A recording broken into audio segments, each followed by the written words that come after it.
ఇప్పుడే గౌరవ ముఖ్యమంత్రి గారికి నేను చెప్పాను, సార్ ఈ మీటింగ్లో ఐఏఎస్ అధికారులు ఉన్నారు, కానీ ఐపీఎస్ అధికారులు కేవలం హోమ్ సెక్రటరీ గారు తప్ప ఎవరు లేరు ఈ రూమ్లో అని నేను గౌరవ ముఖ్యమంత్రి గారు చెప్పాను.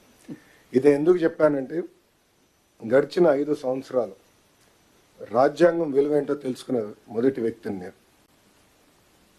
నేను చదువుకున్నప్పుడు రాజ్యాంగం గురించి మాట్లాడేవాళ్ళం, నేర్చుకున్నాం, కానీ రాజ్యాంగం విలువేంటో నేను ఈ పుస్తకం పట్టుకుని పాదయాత్ర చేస్తాం జరిగింది. నేను ఆ రోజు అధికారులతో మాట్లాడేటప్పుడు కూడా ఎక్కడ మార్కింగ్ చేశానో ఆ మార్కింగ్ కూడా ఇప్పటికీ అట్లనే ఉంది.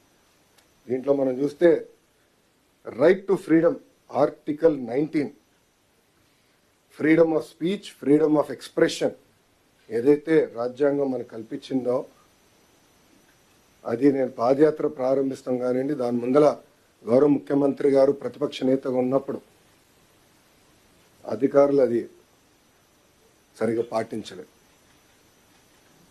అందుకే ప్రజలు ప్రజాస్వామ్యంలో తీర్పిచ్చారు.